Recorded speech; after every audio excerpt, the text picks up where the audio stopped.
Good morning, good afternoon, good evening all of my students. इस video में भी हम लोग लीनियरली डिपेंडेंसी और लीनियरली इंडिपेंडेंसी के रिगार्डिंग ही बात करने जा रहे हैं और एक और बड़ा इंटरेस्टिंग प्रॉब्लम लेने जा रहे हैं कि इफ द वेक्टर्स 0, 1 है, ऑलरेडी रो वेक्टर दिया हुआ 1, a, 1 और a, 1, 0 are linearly dependent, then for what value of a, क्योंकि a है, किस a के वैल्यू के लिए ये वेक्टर्स लीनियरली इंडिपेंडेंट हो रहे होंगे। तो हम इस तरह क्वेश्चन आपने रैंक में भी पीछे बहुत किया हुआ था, आप पहले ही क्लेम कर देंगे कि आपका वेक्टर लीनियरली इंडिपेंडेंट है। लीनियरली इंडिपेंडेंट का मतलब कि रैंक ऑफ ए जो है वो नंबर ऑफ लीनियरली डिपेंडेंट का मतलब rank of A is less than number of vectors. Number of vectors 3 है, तो इनका ए का रैंक 3 से तभी कम होगा जब ए का सबसे बड़ा मतलब उस मैट्रिक्स का सबसे बड़ा माइनर का डिटरमिनेंट 0 के बराबर होना चाहिए। देखिए जरा समझने का प्रयास करिए। हम यहाँ पर क्या करें, इसको यहाँ पर हम लोग सोल्यूशन की बात करें तो this is put here x1 is equal to this is 0, 1, a, x2 is equal to 1, a, 1 और x3 is equal to this is a, 1, 0 ले लिया हमने x1, x2, x3। एक कोफिशिएंट मैट्रिक्स बनाइए, द कोफिशिएंट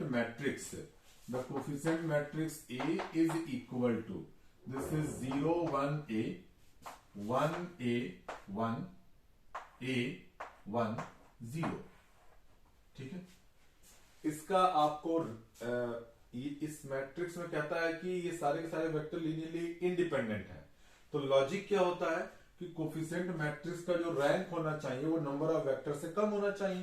तो ये बताइए कि since it is given that x1, x2, x3 are linearly dependent, so means क्या हुआ, rank of A is less than this is number of vectors is equal to 3। तो number of vectors कितने 3 हैं और A का rank, और ये कितने ऑर्डर की मैट्रिक्स है 3 क्रॉस 3। तो जो रैंक की फंडामेंटल डिफिनीशन है, the largest non zero minor is known as the rank of matrix. इसका लार्जेस्ट नॉन जीरो माइनर होगा 3 क्रॉस 3।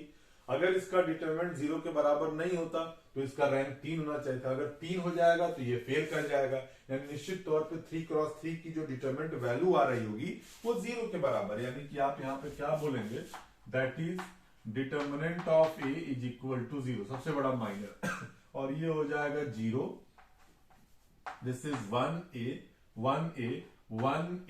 और दिस इज दिस, और ये a1 0 इज इक्वल टू 0। इसको सॉल्व कर लीजिए। 0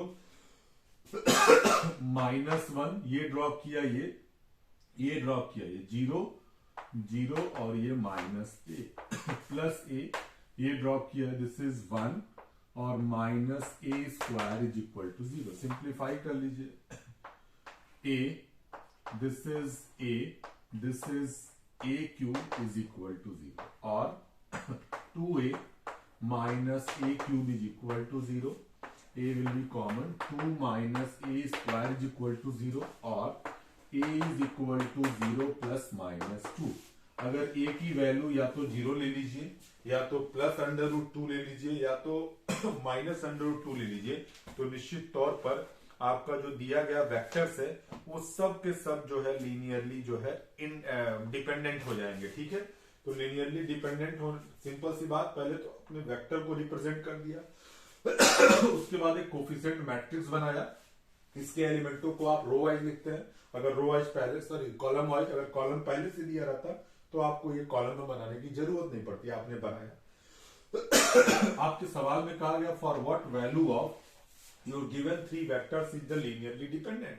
ठीक है, तो x1, x2, x3 are linearly independent, it mean that the rank of A is less than number of vectors। तो यार 3 क्रॉस 3 की मैट्रिक्स है, rank of A number of vector से कम लेना है, तो रैंक ए 2 होगा तभी ये नंबर कम होगा, और 2 होने के लिए इस मैट्रिक्स का जो सबसे हाईएस्ट माइनर है उस माइनर मतलब उस मैट्रिक्स की डिटरमिनेंट वैल्यू, और माइनर हमेशा स्क्वायर मैट्रिक्स 3x3 का ये है, जैसे डिटरमिनेंट लोगे वो 0 मिलना चाहिए, क्योंकि अगर डिटरमिनेंट 0 नहीं है तो ए का रैंक 3 होना चाहिए।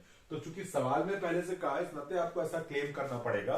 तो rank of A less than number of vector, it is very clear that determinant of A is equal to 0, और डिटरमिनेंट ऑफ ए 0 है, सॉल्व कर लिया तो ए की 3 वैल्यू प्राप्त हो रही है, 0 प्लस √2 माइनस √2। तो यहां पर ए की जगह इन तीनों में से कुछ भी ले लीजिए, तो निश्चित तौर पर आपका जो वेक्टर्स है वो लीनियरली डिपेंडेंट आएगा। ठीक है, एक और क्वेश्चन मैं आप लोग को देना चाह रहा था, आप इसको भी लगा सकते हैं, ये सब बड़े अच्छे क्वेश्चन है और एग्जाम के साथ साथ कॉम्पिटिटिव एग्जाम में भी भरपूर मात्रा में पूछे जाते हैं। तो ये काफी सोचने वाली बात है और इसको आप लोग ध्यान से पढ़िएगा। Show that